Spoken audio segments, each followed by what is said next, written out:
Okay, everybody, welcome to week 3. In week 2, you started to think about all of the historical components that drove your firm's strategic position. Now we need to refine this a little bit more. You now have kind of like a basic idea of where these firms have come from and how they got to be in the position they are. But now we need to basically say, okay, given all those historical events, given their market position, what could we identify as things that are their competitive advantage, and how have they defined themselves in terms of strategy?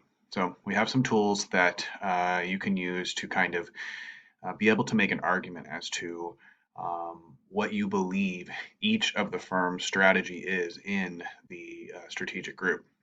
And you're going to realize pretty quickly that they do employ different strategies so as to remain in the group and in a position that is differentiated from the other members. So let's begin by considering a couple of things. All right, so I have an introductory example here.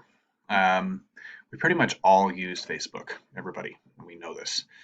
But when starting to think about the idea of competitive advantage, what you really have to start to begin to do is figure out what the actual product of the company is. Now, in exercise 1, I had you start to begin to think about this, saying basically, what is the product or service that is sold? You have to remember that firms don't always necessarily reveal that. So identifying competitive advantages can actually be quite difficult. Now, what I mean by saying they don't always reveal that is something of the nature of, well, the firm doesn't really want you to know the absolute baseline component of their product or service. They want it to look as great as possible. They want it to always appear to be differentiated for the most part. Even in the cases, I'm trying to think of a situation where you would think, well, there's not much differentiation, we can actually find it. So even in the case of like the most commoditized products, corn, soybean, wheat, even then, we could still look up and say, well, what were the inputs? What type of machinery did they use? Again, most people are not doing this, but drive around farm country pretty quick. You'll see that very commoditized goods still have some sense of differentiation. Companies have to do this, or why would you buy one product over another? So back to our example. What is Facebook? Is it this newsreel? Is it this social media platform? Is it a place to gossip? What really is it? I think that after all this time, it is starting to actually be revealed as to what Facebook is, and in that sense, will tell us what their competitive advantage is. They are everything, but really, they have taken over the role of news. They are basically the new newspaper, except there's one difference. They don't create any of their own content. We create all their content. And where do they get all their cash? Just like a newspaper, just like a magazine, from advertising.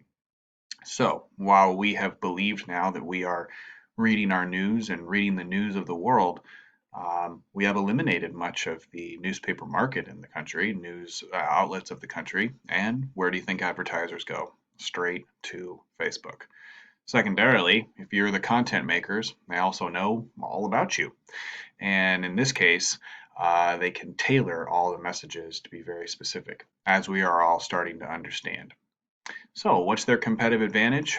Well, one might be that there is almost no other platform that has the same level of commitment that Facebook has been able to achieve worldwide. And in that sense, if you believe you could create a better Facebook, you may be able to make it, but by and large, we know there's no MySpace, and we do just seem to kind of leave Facebook to be what Facebook is. So, getting deeper and deeper in that example is really where you're trying to say, could there be another version of Facebook, for example? And now, in the case of your strategic groups, could there be another version of your firms? Where is their profitability really coming from? Let's think a little bit more.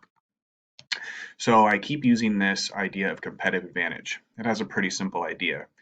It's a trait or a quality or some type of resource, some type of ability to organize resources that allows a firm to create either the perception of from the consumer or cost savings through some type of more efficient process, these are the things that would lead to higher rates of economic profits. Now, I use that term economic profit. What I really mean by that is taking into consideration all direct costs as well as some type of opportunity cost. And if you're unfamiliar with an opportunity cost, all it really implies is an alternative rate of return that wasn't achieved by using those resources in another way. So economic profit can far exceed an accounting profit. In an econ class, we take that into consideration. If a firm has competitive advantage, we're saying that they have achieved higher rates of not just accounting profit, but higher rates of profit overall. So, what are the qualities that allow a firm to be able to do that? Now, notice a minute ago I said perception of, right? Not always does a product or service have to actually have some efficiency that allowed it to be produced. In fact, we see lots of goods that are um, sometimes produced inefficient but can command very, very high prices, thereby compensating any inefficiency in terms of cost reduction. So look at the second statement. How do you get it? Economic attractiveness of the market and also economic value. The ability lies in, can you keep that idea of competitive advantage up? Can you keep the idea of the consumer in either a good or a service coming back and saying, I continue to see the worthwhileness of it? Now, some of your products in some of the firms that you are working with, you're going to have a hard time saying, I don't see the value in this, but there might be something else they are doing. Those of you that are working in the hotel industry, I think that you have a very interesting situation because you have something that is simply staying somewhere else, and yet you pay lots and lots of cash to go do so. Now, I know there's more to that story, but that's kind of the level that I'm trying to have you think about this. Bring the product or service down to its most basic level. Now, thinking about this, we can start to define your profitability by looking at things we've already done so far. So, market economics, that's what you thought about in week one. And now in week three, we're thinking about the actual so called value that's created. Where are they creating value relative to their competitors, and how is their cost structure driving their profitability? So we now have actually kind of a pretty robust ability to define, how are these companies achieving such high rates of return, and not just even the short term, but most of the firms that you're working with had long-term profitability, and they've been considered a long-term going concern. Okay, let's think about some examples. All right, so if you had to say, what does IKEA do to continuously drive profitability? We know, as one of my family members has said to me, IKEA stuff is not what you're going to be passing down to your grandchildren. Yet we keep going there. So, I mean, what really is driving this? Cost effectiveness, distribution channels, quality of material. We know that sometimes the quality of the material is pretty poor to the point where they will always make sure to replace any of the products that fail as you fail to construct them.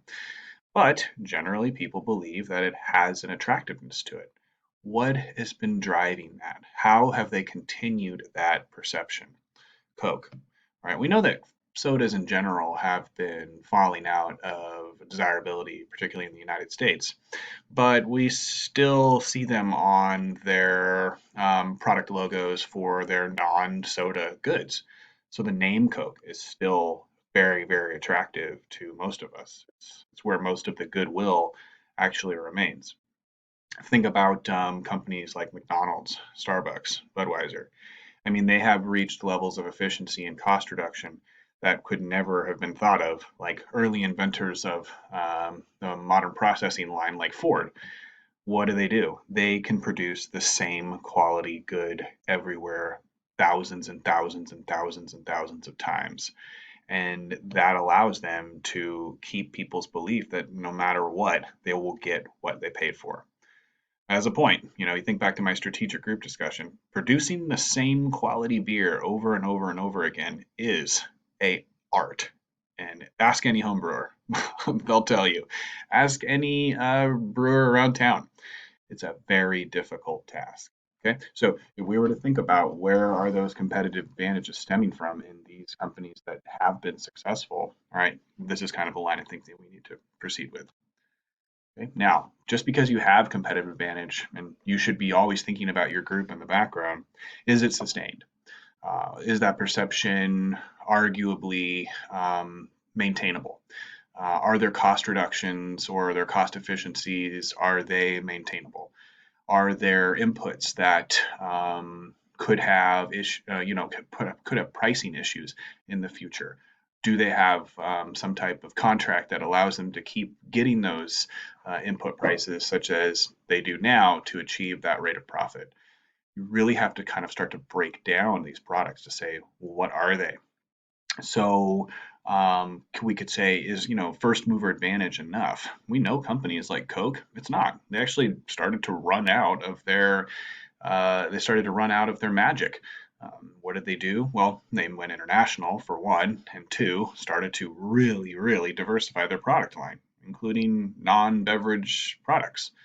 Second question we could ask is, you know, if it's a competitive advantage based upon some type of technology they're using, is it foreseeable that others could reproduce that technology or that process and have it be generally available to competitors? If so, it's not sustained. If a competitor can do it, while it may drive down cost, it is not a sustained competitive advantage because everyone can do it. One way that firms can have competitive advantage, essentially where people only go to them, having somewhat of a monopolistic market mentality, is that they're isolated. Well, is it foreseeable that other people might enter this marketplace, see the chance for profit, and eliminate some of that geographic isolation? So, what you're really trying to get at here is to say, I've identified competitive advantages. Are the forces of history and also are the forces of the market going to erode the capabilities that they have right now to produce those profits? So again, you're asking a very specific question. Where does sustained competitive advantage come from? Now, what I'd like you to do is I'll set up a discussion board in each of your groups, just like the last 2 weeks, and I really do want you to start to kind of think, where is their competitive advantage? What is it? You need to have some arguments for this, and you need to be finding facts and displaying those in your annotated bibliographies that reveal to me that your arguments will be sound. Where is their cost reduction, or where is their perceived benefit in the marketplace coming from? One way to do this, because I can tell you that it is very difficult to kind of think about all the ways in which the company has generated this perception of value. It's difficult because, remember, the firm is going to tell you why their product is valuable, but they're not going to necessarily tell you the ways that it became that way, or how they were able to convince, right? So don't get fooled by company website. Remember, you got to go a little deeper. Now, one way to do that is to do what's called a value chain analysis. And this is a pretty basic and generic concept for business schools, but it's one that I think is really helpful as you explore the firms in your group. So, what do we mean by this? Well, it means the most economic sense, input to output. How did the thing or service get produced? Okay, so all those activities. If we were to think about the production of any type of good or service as a production line, which in other words it is, or has, you can try to see all the different ways that through time the managers of those companies have sought to create efficiency, reduce cost, or in other ways, promote the value that is created each step of the way. Let's look at some examples. All right. Beyond what you normally think, logistics, productions, getting the product out, marketing the product, maintaining the product, there's all of those kind of different side tasks that also drive value of the firm. Okay, so this would be all the back management, like accounting, all of the finance for the company itself, maintaining contractual obligations, seeking to eliminate infringements, how people are managed in the company. Culture is massive to maintaining some firm's success, keeping people on board, not having to deal with turnover on a regular basis. Those are all extreme costs for firms. So, how do you keep your people happy? How do you keep your people maintained? How do you keep your people trustworthy and wanting to come back to work and be as absolutely efficient and productive as possible? While it isn't in this presentation, it is in your presentation, and there's some examples of how, like, say, companies like Intel and Google really seek to create a corporate culture that just almost keeps you at the business. Think about those kind of examples of tech firms with, swimming pools and barbecues, and I mean, in essence, what you're going to see is that's how they keep you there, and they keep you working, and you're productive all the time. Again, another way to reduce cost of turnover. So think about the production of your some of the products that your companies make. Now, value chains can be found. Some firms will create kind of a very fancy image and set of images to describe to you their value chain.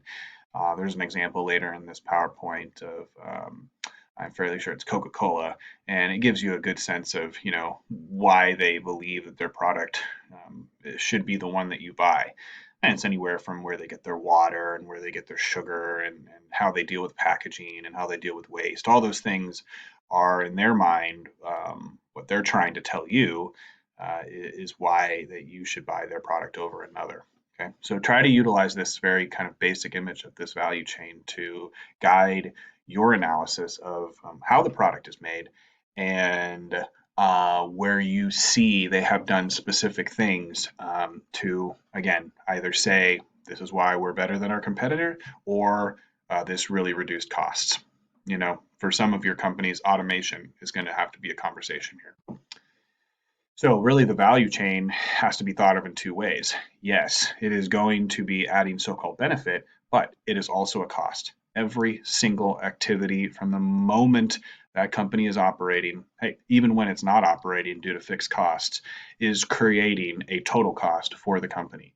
So it's the job of the manager, and now your job as the researcher, to try to figure out what those managers have done to create some type of efficiency at each level and also then reveal the value so that it is perceived to have value. Okay, so you also have some of your companies are very service driven, but it is not impossible. It's just going to be really geared towards thinking about human relations. So if you don't actually have a physical product that's produced, well, how do you spell out what it takes to make that good kind of person-to-person interaction? And that's really what would drive you to go back as a consumer. Again, think about the example of hotels. If you have really bad experiences, you'll go somewhere else. They have to keep you coming back. And that's kind of the mentality that we're trying to establish here. What are they doing to make sure that when you think of going to stay somewhere, you think Marriott, you think Hilton, you think this is the place that I stay. Now, that's the task. Okay, now, as I've mentioned, yes, you can configure this value chain differently, or you could perform them more effectively. That's where we can start to say that value comes from. Okay, now a secondary way to think about this is to consider that they're, even more specific. You looked at a value chain is to say, okay, well, maybe we can think of this as resources and capabilities. Maybe they have very specialized resources that their competitors don't. Or maybe they have, through time, developed a process of how to conduct their activities better. Okay, so look at the examples here. A resource, specialized assets like patents or brand names. A patent is a resource. It has a short-term sustained competitive advantage. Why? Because a patent is realizable, it is visible, and it can actually even be reverse engineered. You can't infringe in all places, but it is definitely something that will expire, and that gives it, in the short term, some sense of competitive advantage, but it is not a long-term competitive advantage. Brand name and goodwill, we know how quickly that can erode. Think about Volkswagen. Think about the massive amounts of money that they had to spend to repair their brand. I mean, again, companies will have cash reserves just for that purpose. Okay, and then compare capabilities, like actually doing these activities. So specialized CEOs or people with massive industry experience, do they use outside firms for finance, or do they have their own internal finance representatives? Do they sell their service, or do they buy their services in terms of keeping up the products, or do they train all their employees to maintain customer relations? And one thing you may want to consider is a much competitive advantage in terms of capabilities. Think about marketing. That perception is absolutely key in a world of extreme competition. Okay, so yeah, there's my example of Coke, and go ahead and take a look at that. And you might realize that, yeah, it's from the website, so it's just a good first take, but it might help you start to think about how your company's value chain looks, and also kind of give you an idea of maybe where to start looking. Okay, so when I talk about resources, we can kind of break them up, and it's those tangible ones that are easy to see. It's those intangible ones that we have a very difficult time trying to find as we try to say, like, where does this company's profitability come from?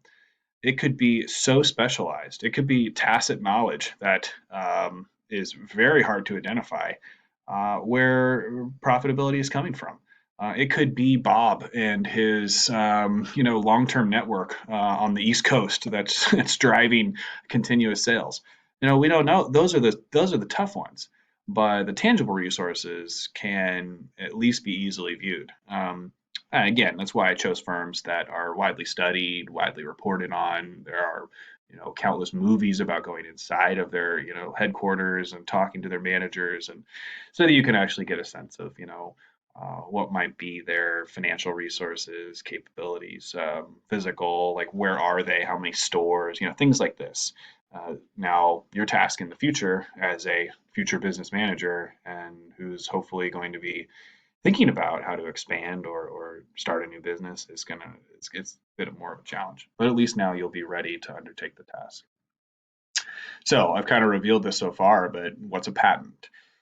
It's a tangible resource, even though it is intangible. It's an intangible asset, right? In the sense that we think of intellectual property as intangible, but it is tangible from our sense because any competitor can see it. They know what it is. They know how it's done. They just can't violate it. Okay, corporate culture can be very tangible as what's revealed, versus it can be very intangible. Could be a very disciplined corporate culture. Typically, you don't see companies revealing their more authoritative corporate cultures, but they reveal their innovative corporate cultures. So, if you guys have firms that really, really show off, these are our employees, what they're trying to say is we really, really promote our corporate culture. And in some sense, they're trying to say to you, this is why our people are so good. This is why we should be the company that you're choosing. Now, when you get even a little deeper, trying to establish what these competitive advantages are, a very kind of easy way to think about this is, can I duplicate it? If I were to try to compete with this firm, could I do the same thing? So I have my classic Calvin and Hobbes cartoon where it's, Calvin wanted to make millions of him so that he could terrorize his family or just maybe have some friends finally. But that really is the key here. So is it easily reproduced? If you can argue no, then you're closer to being able to have a legitimate argument that this is the firm's competitive advantage. It just simply can't be done. They have something so unique, so special that it's going to be the source of the perception of value. I mean, think about the brand association with Coke, and I mean it's historically embedded into our culture, so much that it's associated with Americana. How can you reproduce that? You see firms trying to do that and they fail. Coca-Cola has done it, right? So there would be an argument. Okay, so can a company, can a competitor, or internally to the companies you're studying, do they have things that are not easily replicated? All right, so this leads us to another type of analysis, and I mentioned this in your assignment for the week, and it is called a VRIO analysis. Again, what you're trying to look for is qualities, you're trying to look for characteristics, you're trying to look for, what we're calling resources and capabilities that are rare, hard to imitate. They are organized in some way that is very difficult to see. Um, and are you arguing that they add value? So again, very simple, but in a very complex research task, we need these little simple tools because it will give you a chain of logic to make your argument sound. Okay, so be looking for those valuable, rare, hard to imitate, and organizationally complex characteristics. So, as an example, take a look at this FedEx versus UPS clip. It's kind of like inside the companies, but you're going to see very, very quickly that they are a lot more than you could have imagined. And I allude to this in your week 3 assignment. They're doing a lot more things than just delivering mail. Um, and so when it really comes down to it, they have become a true market firm. They will do everything other than produce your product to get that product to the ultimate customer. So take a look at that and see if you can identify it. Some of those resources and capabilities that you believe are competitive advantages. Okay, now where do we go from this? You've done all this work, you've identified all these characteristics. Like we said, now we got to figure out, can we label them having a generic strategy? Okay, some companies have a very clear cost reduction strategy. Produce as much as possible for as cheap as possible. Some firms try to produce an amount that is reasonable for their market, but still have some cost efficiency. Some firms then, on the other hand, try to maximize the perception of value all along the way. And they may not be cost reducers, but they will then argue that these are such high quality components to their product or service that the perception of value is obvious. And then we'll talk about a focus strategy after we get through these two. So it could be somewhere in between. It could be, the in between is an interesting one. Like think about Apple.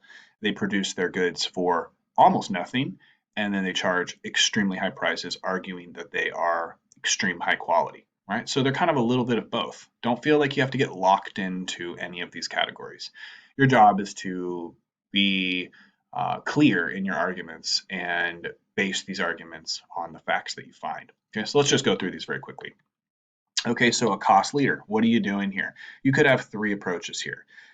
Reaching parity, trying to have something similar, or having something fundamentally different. Okay, let's explore what this means. All right, so here is a benefit parity, okay? This is where we're saying that you have a good that's pretty much the same to all of your competitors, but you're going to then say, you should come to me because I'm going to give it to you at a cheaper cost. All right, so we've got three airlines here. Which one do you think is really trying to produce the same flight, but will have created the sense that it is the cheaper version? Well, I'm pretty sure you immediately thought Southwest. Okay, so we know that American and United, they say that, we're going to be a little bit higher quality. You get more than peanuts, for example. But Southwest has really established themselves as trying to reduce costs at every level and then arguing, sometimes even though they're not, that they are the value flight. Okay, now let's think about another version of cost leadership. Okay, so sometimes we see firms that say, hey, look, we're going to produce something that is very good and comparable to the highest quality goods. But again, we're going to seek to make it cheaper so that it's more affordable and we can then reach a mass audience. So if any of you guitar players out there, I have a Martin on one side and I have a Yamaha on the next. Now, the Martin is superior and it sounds warm and all those characteristics we think about with guitars.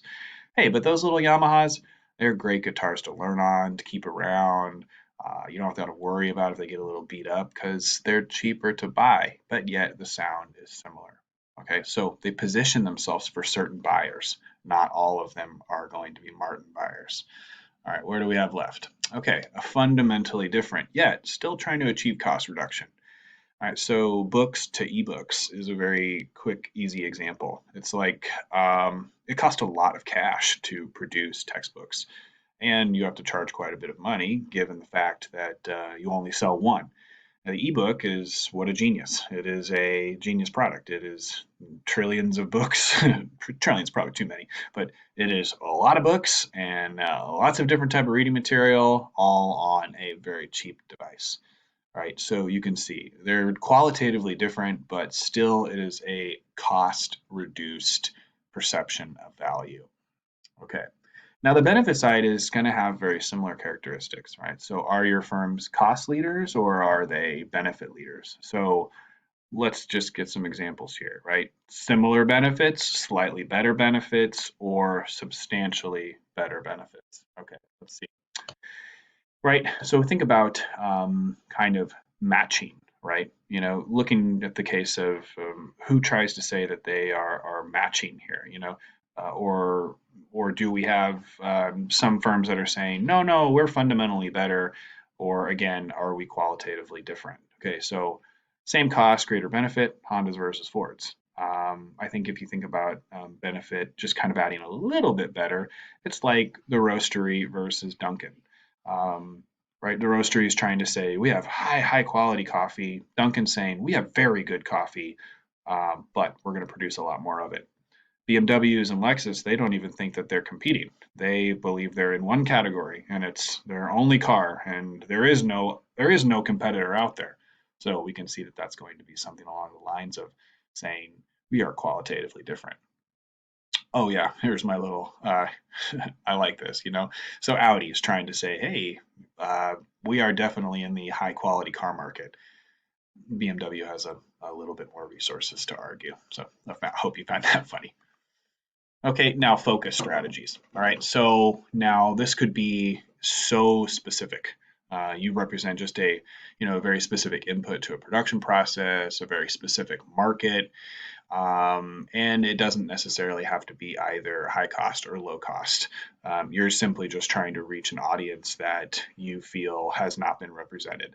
Um, and I yeah, it's a little bit more difficult to identify these focus people, but I think maybe, a good example is very specialized types of, say, for example, like medical equipment. Things that you're not going to sell a lot of, but you know that there is enough of an audience that you will be able to sell them. If you can justify the cost, then it makes economic sense to produce and sell those goods. Okay, so could be a wide range of products, narrow customer groups, right? You don't really see a lot of variety in the product. Could be regional. All right, so sometimes you do see companies, say, for example, like McDonald's or other restaurants, they take a focus strategy with some of their food, where you'll see that they have all the products they serve at all the national restaurants or even world, but then they add a little bit of a regional flair to it. Um, Things like Southern style or West Coast style, or in other countries, in Germany, the big joke is always that when you go to McDonald's, you can get a beer, right? Because Germans love their beer. Okay, so this is what you need to ask: are your firms cost or benefit leaders? Are Where do you find their source of competitive advantage, and what are the resources and capabilities at their disposal, or they have sought to create, that give this competitive advantage, and is it sustainable? Okay. Look, in an overall goal here, what we're trying to do is have you consider all the things necessary so that you don't get in a situation where um, you jump into a risky project. You are aware of the competitive environment and don't believe that you could just capture the market. You can see the dynamics of the market and hopefully then react to changing conditions, and you're preparing to be a strategic player in any of the type of business